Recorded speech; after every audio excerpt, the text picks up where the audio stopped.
이어서 31장 31절에서 34절입니다. 네, 다 찾으신 줄 알고 교독하도록 하겠습니다. 여호와의 말씀이니라. 보라, 날이 이르리니 내가 이스라엘 집과 유다 집에 새 언약을 맺으리라.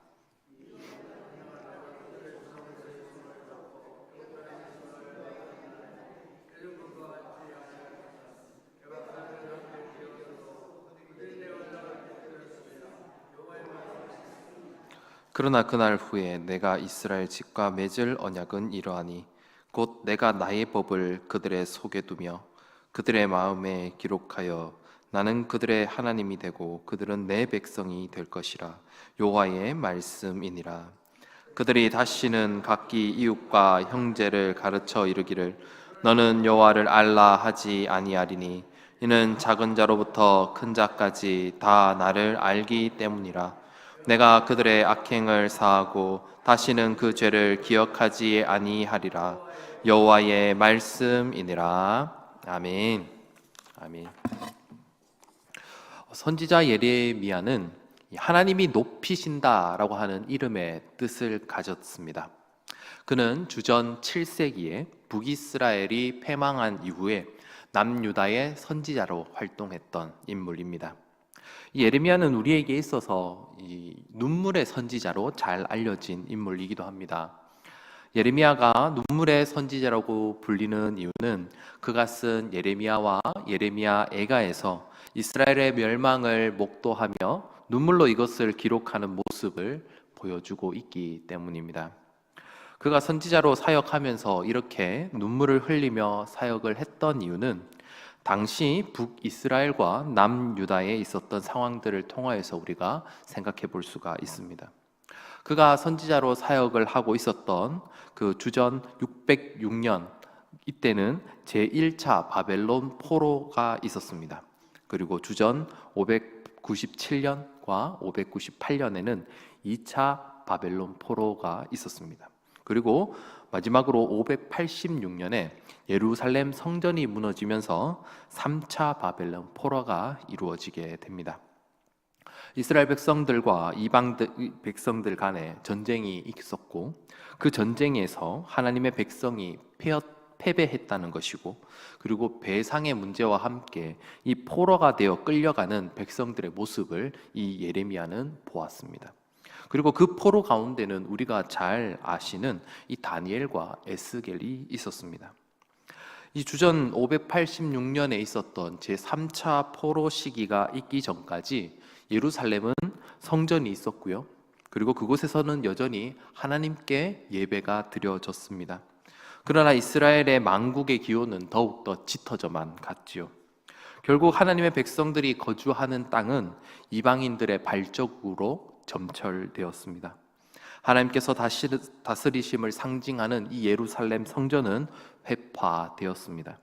하늘과 땅을 만드신 하나님의 택하심을 받은 백성들은 이 이방인들의 손에 이제 죽음을 맞이하게 되었고 포로로 끌려가게 되었습니다. 예레미야는 이러한 상황 속에서 하나님의 선지자로 세움을 받았고요. 그리고 하나님의 말씀을 대언을 하면서 이스라엘 백성들의 참혹한 죄악과 회개하지 않음으로 당하는 이 하나님의 심판 속에서 그들의 아픔과 슬픔을 모두 느꼈던 그러한 선지자였습니다.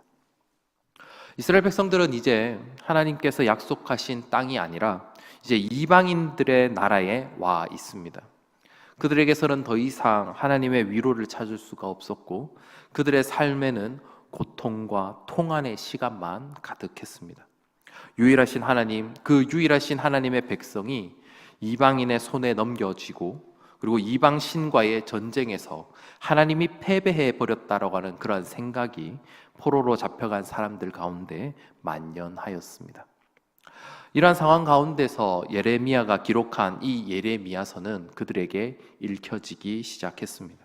그리고 그들에게 한 줄기 빛과 같은 그런 말씀이 들려오게 됩니다. 바로 오늘 함께 읽으신 본문의 말씀입니다. 함께 말씀을 상고하실 때에 은혜의 시간이 되시길 주님의 이름으로 소원합니다. 아멘. 예레미야서 31장 31절부터 시작되는 말씀은 하나님께서 그의 백성들을 다시 회복시키실 것임을 말씀하는 그러한 장면으로부터 시작됩니다. 하나님과 새로운 언약을 맺을 대상은 이스라엘 집과 유다 집입니다.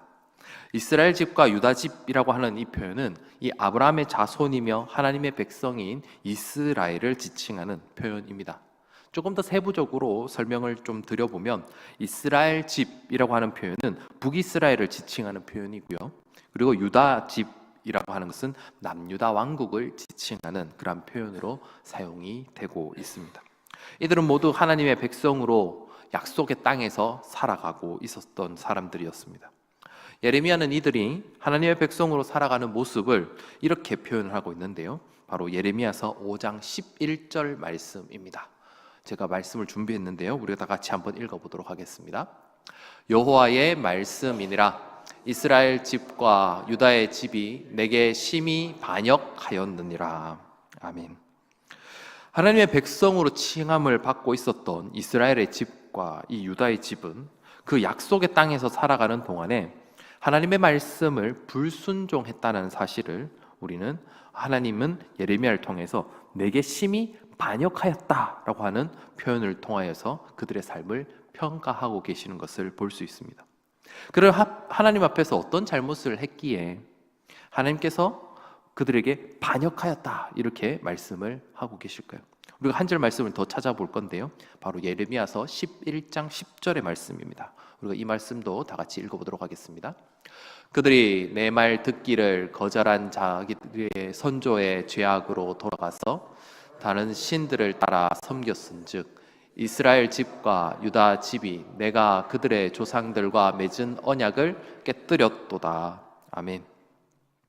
이들이 하나님께로부터 이 반역이라고 평가를 받았던 이 행동은 하나님께서 약속하신 땅에 거주하는 중에 다른 신을 섬겼던 것으로 보입니다.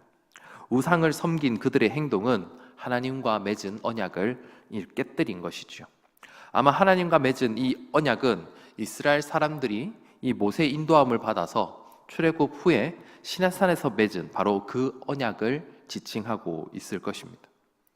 특별히 신명기 30장 17절과 18절 말씀에는 이 우상을 섬긴 백성들의 말로에 대해서 이렇게 기록을 하고 있는데요. 이 말씀도 한번 보여주시죠. 우리 다 같이 17절과 18절 말씀도 읽어보도록 하겠습니다. 그러나 네가 만일 마음을 돌이켜 듣지 아니하고 유혹을 받아 다른 신들에게 절하고 그를 섬기면 내가 오늘 너희에게 선언하노니 너희가 반드시 망할 것이라.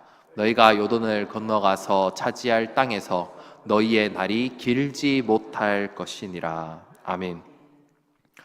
우상을 섬김을 통하여서 이 북이스라엘과 남유다는 이 하나님의 심판의 대상이 되어 버렸습니다.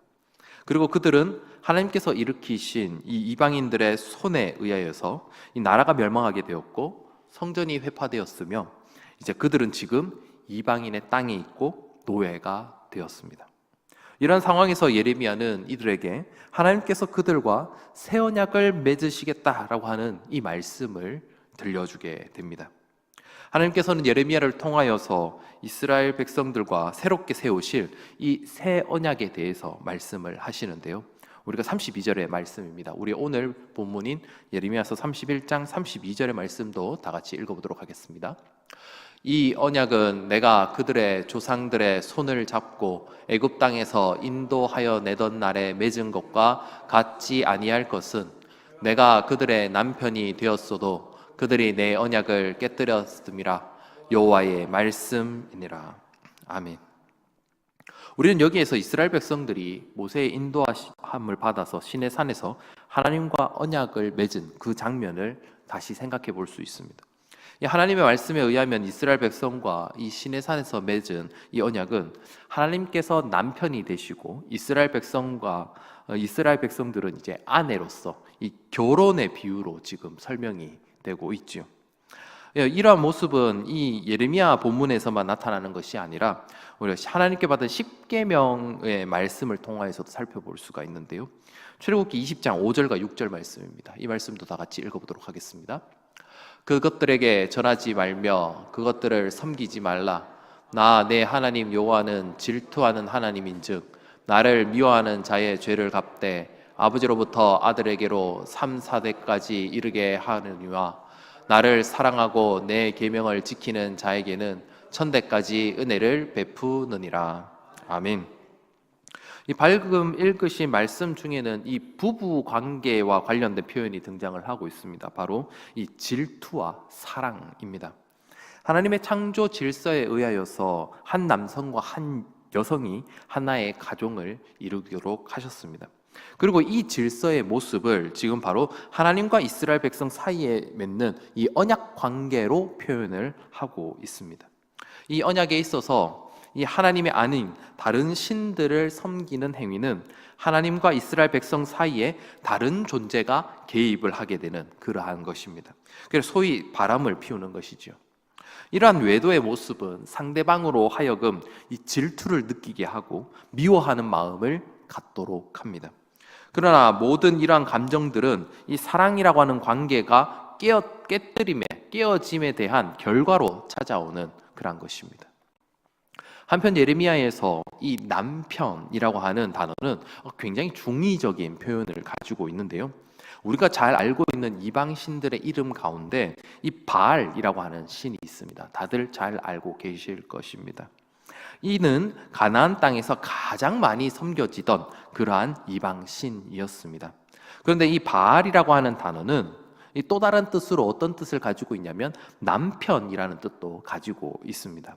그러니까 이 바알이라는 표현이 굉장히 중의적인데요. 왜냐하면 이스라엘 백성들에게 있어서 이 남편이 되신 분은 하나님 한 분이기 때문에 하나님 말을 남편으로 바라보고 사랑해야 했지만 이 이방의 신인 이 바알을 섬김을 통하여서 아내가 자신의 남편을 버리고 다른 신을 섬기를 통하여서 다른 신에게 남편이라고 말하면서 그를 사랑하는 모습을 이스라엘 백성들은 보여주고 있었기 때문입니다. 따라서 하나님은 그의 백성들을 찾기 위하여서 깨어진 옛 언약 방식이 아니라 이제 새로운 방식으로 다시 언약을 맺으시기를 원하시고 계셨습니다. 하나님께서 원하시는 이 새로운 언약의 방식은 이 두 가지로 나타나는데요. 33절 말씀에 나타나고 있습니다. 먼저는 하나님은 예레미야를 통하여서 새 언약이 하나님께로부터 이스라엘 백성들에게 다시금 하나님께서 제안하고 계십니다. 그리고 31절 말씀에서 이 이스라엘의 집과 유다 집이라고 하는 표현은 각각 북이스라엘과 남유다를 지칭하고 있었습니다. 그러나 이곳에서 새 언약이 선포되고 있는 33절 말씀에 보시면 이 북이스라엘과 남유다를 지칭하는 것이 아니라 이 두 개가 하나가 되어서 이스라엘의 집이라고 하는 명칭으로 통합되어서 다시 사용되고 있는 것을 발견할 수 있습니다. 포로교의 백성들은 우리가 다시 하나가 되도록 하시겠다는 하나님께서 이루실 회복의 역사를 경험하게 될 것이라는 것을 이 말씀을 통하여서 전해 듣게 된 것이지요. 그리고 두 번째는 하나님의 말씀인 이 율법을 밖이 아니라 백성들의 마음속에 기록하시겠다라고 말씀을 하고 계시는 것입니다. 이스라엘과 하나님이 맺은 이 언약이라고 하는 것은 십계명의 두 돌판을 비롯하여서 두루마리에 기록된 하나님의 말씀들이었습니다.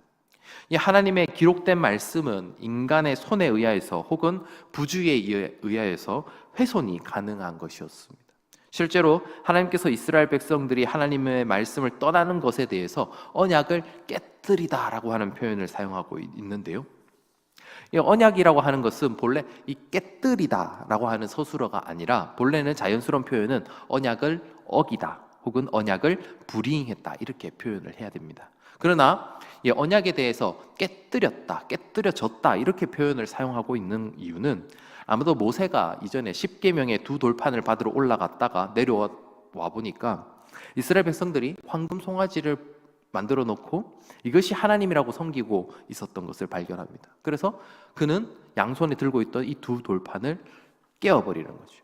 그 깨어버리는 것에서 아마 왔을 것이다 라고 우리는 짐작을 해볼 수 있습니다. 하나님께서는 왜 그들의 백성의 마음에 하나님의 법을 기록하시기로 하셨을까요? 이 말씀이 예레미야에서 처음 등장하는 그런 표현은 아닙니다. 모세가 기록한 신명기에서도 이 말씀이 등장하는데요. 우리가 신명기 30장 6절에서 8절 말씀을 다 같이 한번 읽어보도록 하겠습니다. 조금 길지만 다 같이 읽어보겠습니다.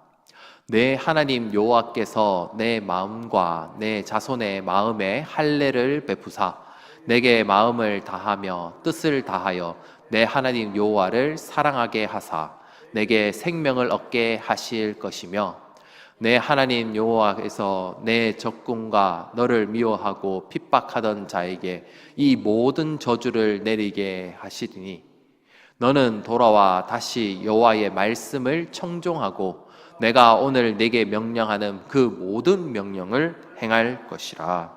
아멘. 이렇게 방금 읽으신 말씀 중에 이 마음의 할례라고 하는 표현이 등장하는데요. 이것이 예레미야에서 내가 나의 법을 그들의 속에 두며 그들의 마음에 기록하여라고 하는 표현이 되었습니다. 여기서 우리는 마음이라고 하는 표현이 무엇을 의미하고 있는지를 좀 생각을 해보려고 하는데요. 이 구약 성경에서 이 마음은 이제 마음이 강팍하다 혹은 마음이 녹아내렸다라고 하는 등의 표현으로 사용되옵니다. 특히 예레미야에서는 이 마음에 대한 묘사가 굉장히 많이 등장을 하는데요. 대표적으로 3장 16절에서 이 마음이라고 하는 것은 이 기억이 있는 장소라고 생각되어졌습니다. 그리고 또한 예레미야서 3장 10절과 29장 13절 말씀에 보시면 이 마음이라고 하는 것은 이 행동을 하기 전에 의식을 결정하는, 생각을 결정하는 그러한 기관이 바로 마음이다, 이렇게 표현을 하고 있습니다. 이런 것을 통하여서 예레미야에게 있어서 이 마음이라고 하는 것은 이 사람의 기억이 있는 장소이며 동시에 생각과 판단이 이루어지는 장소라고 생각되고 있었습니다. 하나님의 말씀을 떠난 이스라엘의 백성들의 마음은 어떤 상태였을까요? 예레미야는 이스라엘의 백성의 상태를 예레미야서 17장 1절에서 이렇게 기록합니다. 끝 부분이 금강석으로 된 철피를 가지고 새겨야만 하는 딱딱한 마음판이라고 이렇게 표현합니다. 그러니까 하나님은 이러한 백성의 마음에 지금 무엇을 하겠다고 말씀하십니까? 할례를 행하셔서 자신의 법을 그들의 마음 속에 하나님 자신이 직접 기록하시겠다, 이렇게 말씀을 하고 계시는 것입니다. 하나님의 말씀이 마음에 기록된다고 하는 것은 그의 백성의 마음에 하나님의 말씀이 기억되고 그 기억을 통하여서 생각과 판단을 통하여 하나님의 말씀으로 순종하는 삶의 변화를 경험하게 된다는 것입니다. 하나님은 옛 언약에 있었던 그의 백성들에게 자신의 말씀을 알고 기억할 것을 요구하십니다. 그러나 새 언약이 그의 백성들과 체결되게 되면 더 이상 하나님을 알라라고 하는 고면은 없게 될 것이다, 이렇게 34절 말씀에 나타나고 있습니다. 그 이유는 마음에 기록된 법을 통하여서 하나님에 대한 알미 그의 백성들에게 이미 있기 때문이라고 말씀합니다. 이전 하나님의 말씀을 떠났던 이스라엘 백성들에게 호세아 선지자는 4장 6절 말씀에서 이렇게 기록합니다. 내 백성이 지식이 없으므로 망하는도다. 네가 지식을 버렸으니 나도 너를 버려 내 제사장이 되지 못하게 할 것이요 네가 내 하나님 율법을 잊었으니 나도 내 자녀들을 잊어버리리라 라고 이스라엘 백성들을 지적하고 있었습니다. 그러나 하나님께서 그의 백성들과 맺을 새 언약에서는 이 작은 자로부터 시작하여서 큰 자에게 이르기까지 모두 다 하나님을 알게 될 것이다, 이렇게 말씀을 합니다. 여기에서 우리는 하나님을 알다라고 하는 표현이 어떤 의미인지 살펴보고자 합니다. 우선 반대로 하나님을 모른다라고 하는 표현은 무엇을 의미하는 것일까요? 지금까지 살펴본 것으로 우리가 생각을 해볼 때 하나님을 모른다라고 하는 것은 하나님과 맺은 언약을 파괴하는 행위와 율법을 어기는 그러한 모습으로 생각될 수 있습니다. 이스라엘 백성들은 하나님과 언약을 맺은 백성임에도 불구하고 우상을 숭배하였습니다. 하나님은 이러한 백성들에게 하나님을 아는 지식이 없으니 알라라고 선지자를 통하여서 요구했던 것입니다. 오늘 우리는 알과 행함이라는 것을 분리시켜서 이해를 하곤 합니다. 가령 이러한 경우가 있죠. 우리는 횡단보도는 초록불이 왔을 때 건너야 한다는 것을 모든 사람이 알고 있습니다. 그러나 사람들 중에서는 바쁜 일이 있어서 혹은 기다리기 싫어서 차가 오는지를 확인하고 빨간 불임에도 불구하고 건너는 사람들이 있습니다. 그러다가 사고를 당하기도 하지요. 그러나 빨간불에 건너는 사람은 횡단보도는 초록불일 때 건너야 한다는 것을 알고 있습니다. 이렇게 알과 행함이 분리될 수 있다는 우리는 현상을 경험하면서 살아가고 있죠. 그러나 이것은 오늘날 우리의 생각입니다. 함께 나누고 있는 이 구약 성경의 말씀에 의하면 하나님을 알면서도 하나님을 떠나서 우상을 섬기고 말씀을 불순종한다는 것은 결국 하나님의 말씀을 모른다라고 성경은 말씀합니다. 하나님의 말씀을 안다면 하나님께서 원하시는 말씀의 순종으로 나타나기 때문입니다. 그럴 때에 하나님께서는 그것을 안다 이렇게 표현한 거죠. 왜냐하면 그 마음속에 무엇이 있기 때문에 말씀을 순종할 수 있습니까? 하나님의 말씀이 기억되기 때문에 하나님의 말씀을 순종할 수가 있던 것이죠. 함께 말씀을 상고하고 계시는 성도 여러분, 오늘 우리가 함께 살펴본 말씀은 단순한 과거의 한때 이야기로 끝나지 않습니다. 하나님께서 이스라엘 백성들에게 약속하신 이 새 언약이라고 하는 것은 우리 구주 예수님께서 이 땅에 오셔서 이 우리의 모든 죄를 지시고 십자가에서 흘리신 그 대속의 피로 말미암아 지금 이 자리에 있는 우리에게 온전히 이루어진, 온전히 성취된 그 사건이기 때문입니다. 이스라엘 백성들은 우상을 섬기었고 언약을 깨뜨렸습니다. 돌판에 새겨진 율법은 있었지만 그들의 마음은 금강석으로 된 철필로도 새기기 어려운 만큼 딱딱하게 굳어 있었습니다. 그들과 하나님 사이에는 우상이 자리 잡고 있었습니다. 바알이 남편이 되어서 그가 사랑할 존재로서 섬겨지고 있었던 것이죠. 결과는 어떻게 되었습니까? 나라를 멸망했고 성전은 무너졌고 이방인들의 땅에서 포로의 삶을 살아가고 있었습니다. 하나님의 말씀을 아는 것과 그 말씀대로 살아가는 것이 이 분리된 삶이 이스라엘의 삶이었습니다. 그러나 하나님께서는 신실하신 분이셨기에 그들을 버리지 아니하셨습니다. 오히려 그들을 회복하기 위한 새로운 방식으로 찾아오셨습니다. 더 이상 두 돌판이나 두루마리가 하나님의 자녀됨을 보증해 주지 않아도 되었습니다. 우리의 마음 안에 직접 당신의 법을 기록하시겠다고 약속하셨고 그것을 성취하셨습니다. 그 약속이 예수 그리스도의 사역으로 말미암아 그리고 성령 하나님을 통하여서 지금 우리에게 이루어졌습니다. 하나님은 우리의 남편이 되시고 우리는 그분의 아내로서 서로 사랑하는 관계 속에서 살아가고 있습니다. 이 관계는 일방적인 규율로 정의되지 않습니다.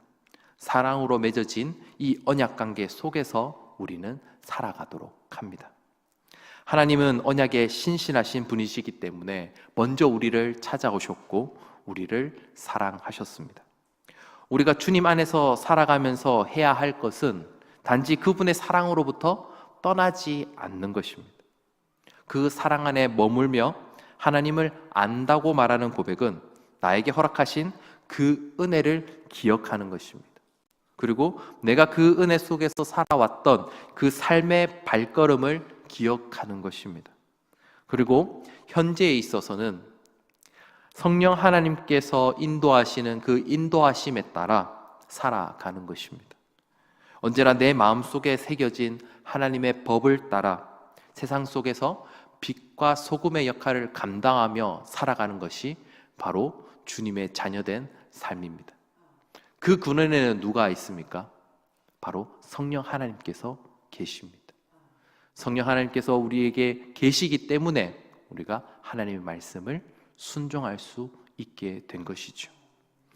그렇게 우리가 살아갈 때에 신실할 주님의 자녀로 살아갈 줄 믿습니다. 우리의 삶 가운데 신실한 주님을 의지하면서 살아갈 수 있는 저와 여러분이 되시길 주님의 이름으로 소원합니다.